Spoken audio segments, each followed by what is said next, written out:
Good afternoon. Really disappointed in how we coached and played today. Hats off to Texas. Thought Texas played very well and capitalized. Particularly in the first half when they needed to. We had some guys that did not participate today, and I don't think that had anything to do with the outcome of the game.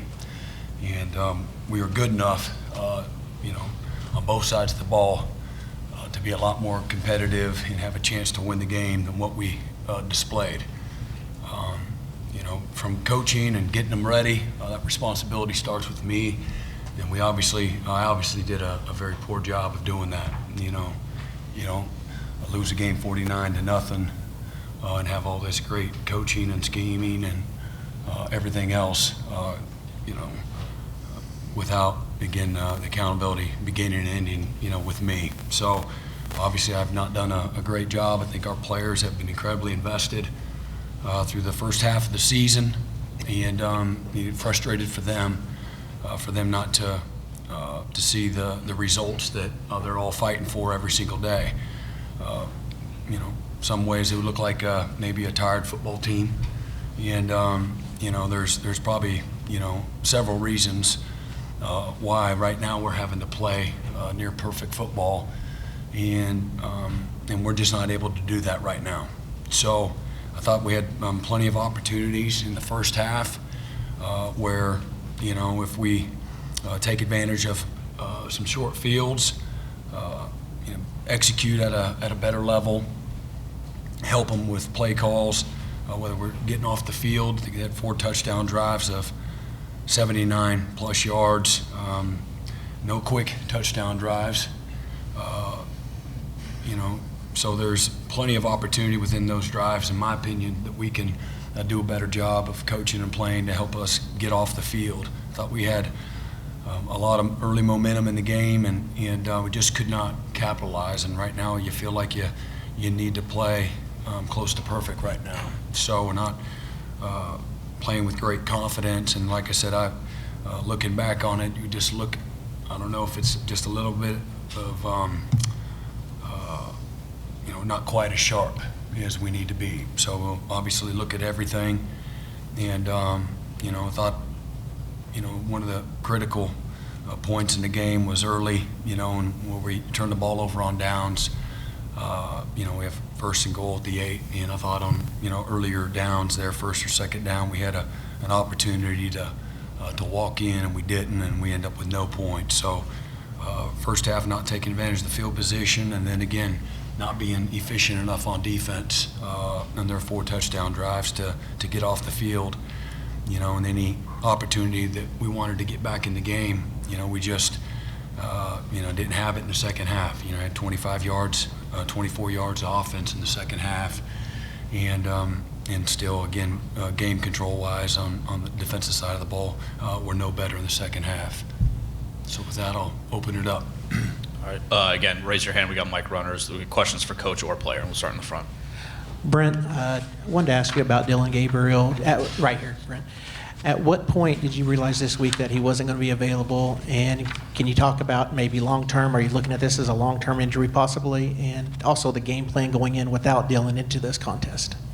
Well, the concussion protocol, obviously that's up to our team doctors, and they evaluate him throughout the course of the week, and they get to some points where they make decisions, good or bad, or hey, let's continue to evaluate him. Somewhere in the midweek, we realized that he probably wouldn't be the guy, and certainly the health and the safety of our players is first and foremost. I'm a dad. I had a son get a concussion this week in a moped accident. He didn't travel to Boston College, so nothing more important than being mindful of our players' health. And so, but he actually felt great. Whatever the protocols, I don't get into all the weeds of it. I don't get frustrated by it. It is what it is. And for all the obvious reasons, you got to be incredibly cautious and careful. And but he, starting on, Sunday, Monday, he started to feel, much better. And I don't think he had, to my knowledge, any setbacks during the course of the week. So we'll see. They'll continue to evaluate him, and on his availability, they'll let me know. Front row. And then Brent, right here in front, following up on what Eric asked, the plan coming in with not only Davis but the different Wildcat looks. What was your thought process there? And you have success there early with Braden, especially running the football out of it. How difficult is that to balance as you look to what's being successful versus them, adjusting to that eventually? Yeah, again, I felt like that I was first half had incredible success, and obviously late there in the half, we had the interception after a big run, and really until the second half, I don't feel like they were. I thought our guys did a great job of executing that part of the plan, and then however you're doing, when you're in a base offense, and then that, and you're just measuring, and all of it goes into play on what you're gonna, go with a hot hand or the scheme that seems to be working. And I thought our offense did a great job of, again, we didn't execute and take advantage of good early field position like we needed to be able to win a game like this. But I thought they had excellent game control, had a good plan. There's some layups, that we got to make. When you play against a good team, a team that has a pulse, you got to make the plays that are there. And I really feel like we had some opportunities we didn't take advantage of, and you'd like to always get a play call back here or there. But I thought that was something that worked in our advantage, particularly the first half. Left side. Yeah, hey, Brent, Garen, over here. I know how competitive you are. I know how invested in the rivalry you've been when it comes to OU Texas. How much of a shock is today to your system? Shock, I don't know about shock. I mean, just, I think you hit it on the head when you're a competitor and you're used to success. Whether it's this game or any game, there's a standard of performance that you're fighting and competing for every single day. And so when you come up short as a coach, or certainly as a team, it's incredibly disappointing, like you would expect. Shocked, nothing shocks me. This game will punish you when you don't do all kinds of different things, whether it's coaching or playing. And again, I think a little bit, our guys have busted their butt since fall camp. And, I'm looking at everything. A group of guys that have been incredibly committed to what we've asked them to do. And maybe one of those factors is we need to be fresher, look at everything. Yeah, Brent, 2 weeks ago, this very time, you're 3-0, ranked 6th in the country. Mm-hmm. Everything's great. What the heck's happened? And particularly on defense, I mean, yeah. You're not stopping anybody. Yeah, that's a great question. I don't think it's any one particular thing, but right now we're not playing with the kind of confidence, the kind of fundamentals. Again, we're not getting off of blocks like we need to. We're just not able to play with any kind of rhythm on defense. So I don't think it's any one particular thing, but we got a lot of work to do. And again, this is halfway through the season. And as I told the team starting on Monday in our preparation, that regardless of how this week's goes, don't forget, because I know how everybody, the buildup of OU Texas can be, it's just game 6, when this one's over. And we've got an entire new season, to continue to play. So, right now we're not playing to our ability, in my opinion. We're under performing, and that's the most frustrating part. And that starts, again, that's coaching to me. That's coaching. And so we got to do a better job of helping our guys. But I think the responsibility is probably, truthfully, it's a little bit of everywhere. Questions for players that were open as well. Go to the back. Hey, Brent. biggest question fans have, I think, is why not try a different quarterback? And I'm curious, the approach this week with basically preparing a separate offense, did that take away from being able to get backups reps this week to play in this matchup? Yeah, no, we got backups reps all week, and so you base it on what you saw during the course of the week, and certainly what we have seen since we started fall camp. And felt like Davis was the best, gave us the best opportunity to win and be successful. Before we take that question, also there are Oklahoma players available on the concourse as well. Go ahead. Back row. Brent, you've put some Texas teams. You've been a part of teams here that put Texas on the wrong side of history. Biggest blowout, this and that. That happened to you guys today. Biggest blowout, first shutout in a long time, all that stuff. Is that a commentary on how far you have to go with this team? What you saw today? No, I don't ever. I always have the right perspective. Having been on the right side of it, 3 or 4 times, it's never as bad as it seems and never as good as it seems. Right now it's not good. I'm not trying to mask that, but I thought through those today, while I was on that sideline, and what that feels like, and it's not good. And we've got to do a better job of helping our guys. That's what I know. So, Right in the front. Coach, the offense obviously struggled, but it struggled pretty much from the beginning. Just wondering what type of impact, was that demoralizing to a defense? I guess one thing kind of feeds off another. Wondered your thoughts on that. well, I think, it's a game of, there's a lot of factors that go into playing well, what I know is nobody on offense is, got to leverage the football. Nobody on offense has got to tackle in the A-gap. Nobody on offense has got to play the half field. And so, I don't believe, that's what they pay the coach for, to keep guys on edge, excited to play, motivated, inspired. And again, I thought our guys competed. We didn't coach them great, and we didn't play great. But I thought our guys, continued to compete. And so it's never fun when you're in the middle of a storm and, you can't get, you can't find your way out of it.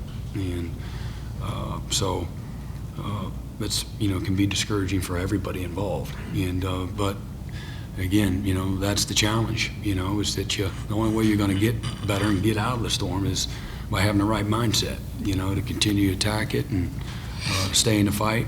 And so that's what, we're focused on doing moving forward. Any questions for players? We'll go to the front left. Hey, Brent, I know your first thing on defense, you always try to do stop the run, but they even went, 3rd and 7, they would run the ball and get a first down and things. Talk about your struggles today, or what was going on trying to stop the run today. Yeah, we just can't get into any rhythm right now. We can't get into a rhythm. And some of it, maybe it's in plus territory, and they have a 4-down mindset. And we just, in my opinion, we can't get out of our own way right now. And, so we got to do a better job of helping our guys. And, it's where it starts. Starts in the run game. The team that wins this game, rushes the ball better. And we knew that going in, and just did not do a great job. We didn't do a good job of tackling. We weren't great at the point of attack consistently, like you need to be, particularly in that first half, when with 2 or 3 yard gain turns into 5 or 6. We talked about moving the pile the other way and not letting them fall forward, and we weren't very consistent at that. And that all plays a part into it too. Getting there's half the battle, and then finishing is better. Right now, we're not great at a lot of things. We'll stay front left. This is for the guys that have been here the previous years. This is new territory for you guys as far as the 3 losses. How do you continue to, I guess, look to have more confidence each and every week after the last 3 weeks, and how do you keep the younger guys focused on that? And Brent, for you as well, how do you make sure your players don't continue to kind of look in the past and dwell on it, because this is new territory for the program? David, you want to start with? There's a mindset that's been instilled into this football program, and we're very unshakable no matter win or loss. So, answer that question, what we have to do moving forward to keep everybody locked in is just exactly what we've been doing since the beginning of the season. You know, there's a formula that goes into what we do every single day of the week, and I have full intention of following that. I have full intention of leading the younger guys behind me to follow that as well. Reggie, anything else? Yeah, just kind of piggybacking off of that, I think that it's just one of the things you have to take day by day. You talk about instilling confidence in our guys. Well, you just take that one play at a time and just kind of keep building and building and building and stacking days. And as far as our young guys are concerned, man, I love the group. I love my position group. I love the group that we have. I love the older guys and the young guys. I love how close we are. So as far as instilling confidence in them, just allowing them to know that they can make plays too is not it doesn't have to be every old guy to make a play. The young guys can make a play. They can contribute, and we can all be ball players. We can all get a lot better, and that's the challenge, is to get better. So I think we all relish that. Braden?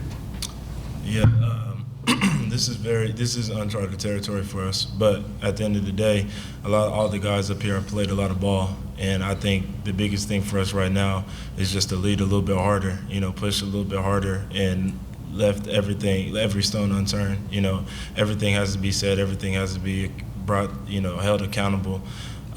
So I think that's the biggest thing right now, is just for the leaders to lead a little bit harder, because we have all the experience and the young guys don't know. So we have to lead harder and just keep on chipping away, stay together. Davis, anything to add? Yeah, I mean, I haven't been a guy who's been part of this rivalry before. It's my first time.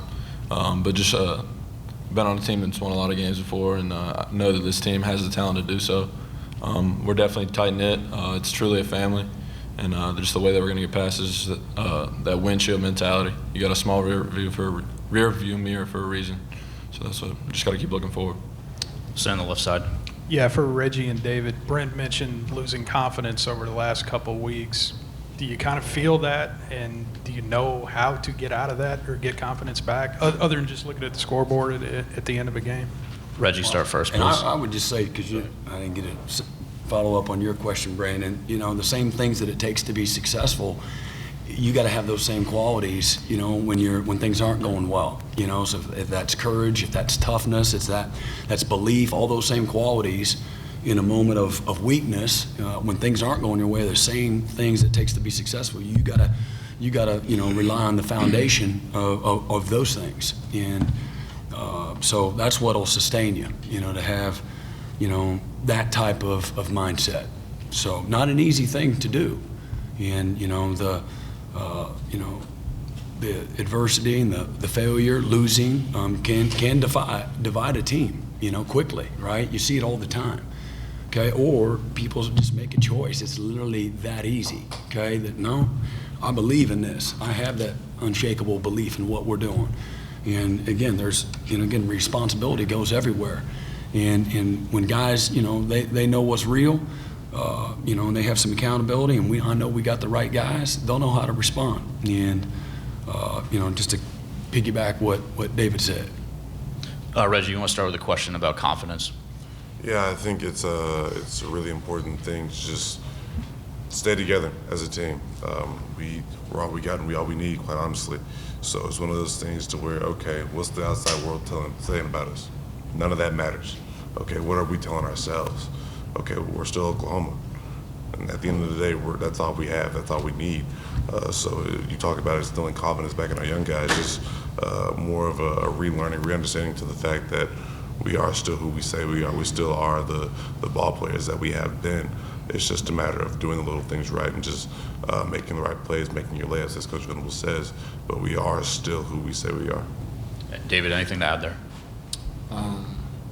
Your question, I think you said that we had lost. You asked if we felt as if we lost confidence, and from my perspective, no, not at all. Because the outside world sees this game as just like big plays, touchdowns, us not scoring any points. But I know everything that, and we know everything that we need to do in order to fix it, and that's where like a huge part of the confidence come from. You know, we're not losing confidence, we're gaining confidence because we know, oh, if we just do this, then this play would have turned out this way. If we just do this, then this series would have turned out this way. So I think just keeping the guys locked in into the details of everything we had to do as far as execution on defense. We got time for two more. We'll go to the front right. Davis, I'm kind of curious. This is a heck of a start to get your first start at a place like Oklahoma. How tough was it? The whole crowd split 50-50. I'm sure they gave you some looks to try to confuse you. Just what were you seeing? How tough was it to play in this environment for you? I've been in a bunch of places. A lot of them pretty crazy, but this is a one-of-a-kind spot. One side of the field, it's all love, and one side it's all hate. When it came down to seeing things, I feel like we did know what they were doing defensively. They just got the better of us on some plays, and we hurt ourselves on some plays. So it was definitely quite the experience, my first start. But I felt like I was calm, cool, collected the whole time, and I feel like we just got to keep going. One more, left side. Yeah, for Braden and Davis, what was this past week of practice like for you guys as you kind of picked up some new responsibilities in the offense, just figuring that stuff out? And how do you feel like you guys handled the kind of the ins and outs of today, the complexity of running the offense you were running, where sometimes one of you's out wide and another guy's in the backfield, and just switching it around a little bit? Braden, start first. Yeah, I thought we had a pretty good week of practice. You know, sometimes your results don't always match up with the work that you put in, and that's the frustrating part for us right now.